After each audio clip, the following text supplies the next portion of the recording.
Well, thank you all for being here today. It is truly an honor and a privilege to be here with such American heroes and Virginia heroes as we're honoring today.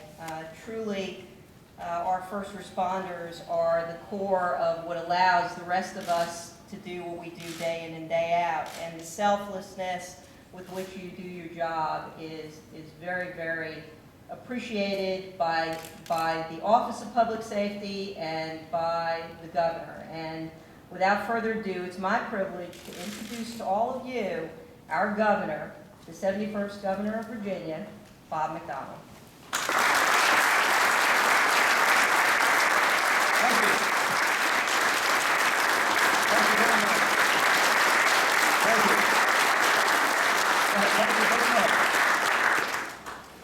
Thank you, Marla, not only for your introduction, but for your service, along with your deputy, John Bukovich, a long-standing Richmond police officer. You all are both former first responders. Actually, you're still a first responder doing your EMS duties and EMT duties, still on a regular basis while serving as Secretary of Public Safety. I think it really is a great thing for our state government that our two top leaders in public safety have worn the uniform and been in your shoes, and I'm delighted to have them on the team. And to Chief Hansen and Chief Culp, thanks for your long-standing leadership, not only with the foundation that is now 17 years young and being able to honor people, heroes around the state, but also what you do in your respective communities to keep your citizens safe.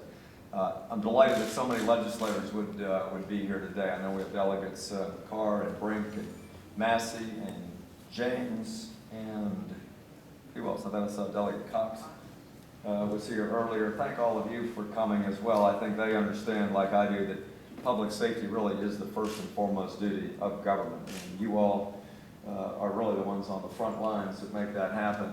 But the policymakers really respect and support what you're doing. I know we've got some of the leaders from the board, Mr. Geary, Mr. McAuliffe, former Attorney General Kilgore, and other leaders that were recognized. And I really appreciate what you do to make sure we're keeping the ability to honor these men and women in uniform alive, whether it's raising money, holding events like this, making the decisions, encouraging people to submit nominations. All that's critically important today, and I'm thank you very much for what you've done. Julian Patterson and others, thank you. Colonel Flaherty, thank you for being here, and you have done a marvelous job for a lot of years as Chief of Superintendent of our state police, and I know we continue to honor some of your troopers for the good work that they do. I'm especially proud of the 9 that protect me every day. They're doing a great job. They said it's too hard to lose a governor, it's too much paperwork, so I'm really delighted with their outstanding service. But most of all, I want to thank all of you that have made the decision to take the oath of office, to wear a badge, strap the gun to your side, get up in the middle of the night to respond to calls, work 24, sometimes 36 hours on duty, step out of that house, sometimes kissing your wife, your husband, your kids goodbye, and never know what that day is going to bring. And it's a marvelous thing that you do. I think it's only fitting that we're having this ceremony here in the old House chamber where the infancy of our liberties really began, here in the old House of Delegates chamber, where many of the great patriots that wrote those marvelous documents of American freedom actually sat in that chair, and the ones that were on this floor before these ones here. And so commemorating your service today is appropriate because, as I've said many times, those liberties that our founders wrote into the parchment are merely idle words on paper unless there are people that have courage and bravery and dedication and passion that are willing to do that hard work of freedom every day and literally lay down their lives for their friends, as the scriptures say. You're willing to do that.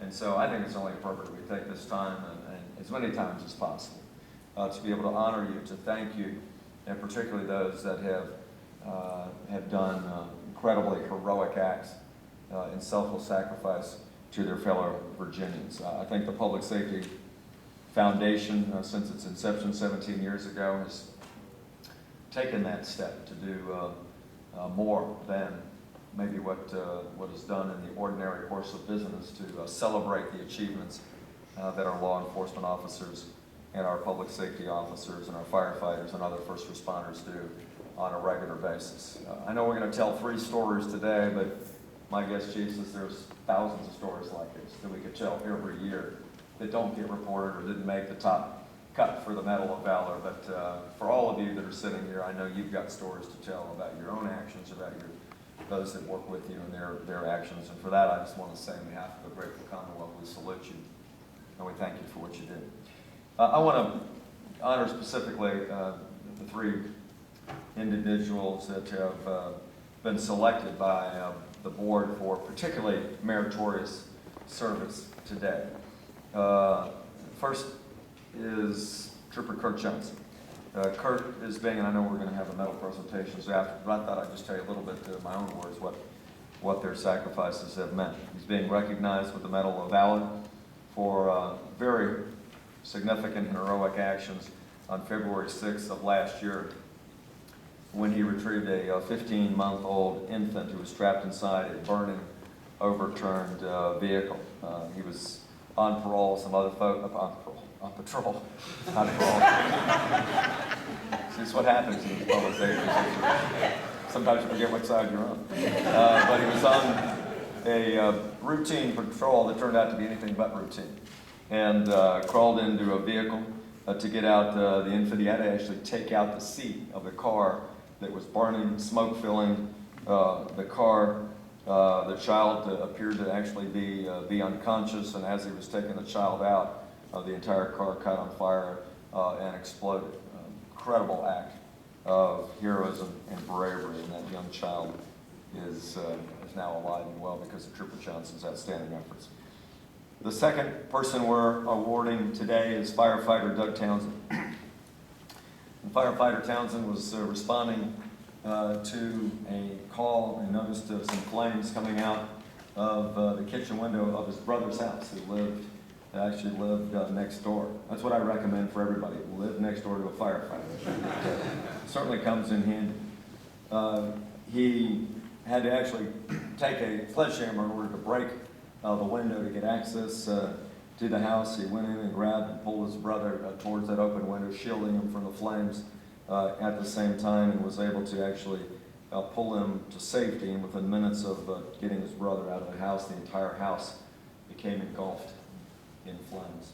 And finally, we have Tactical Team Medic Jeffrey Yates, also being recognized for the Meritorious Service Medal today after a very heroic incident in treating a fellow officer who was under fire during a standoff back in February of 2009. He was with the Portsmouth SWAT team, and they were responding where there was an exchange of gunfire. He actually had to cross the line of fire to get 2 wounded officers away from the scene. He was able to take them across an open field, unprotected, back to the staging area where he rendered important medical treatment.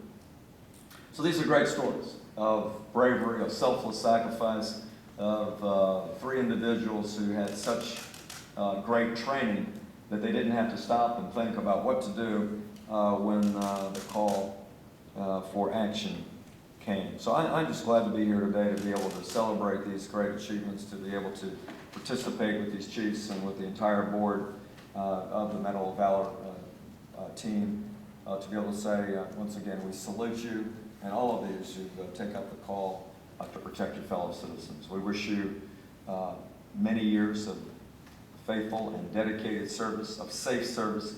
I know your families endure great hardship sometimes with what you're called to do and the uncertainty of what a new day will bring. And so I'm grateful for the chance to be able to honor you and thank you for a job well done. Thanks very much.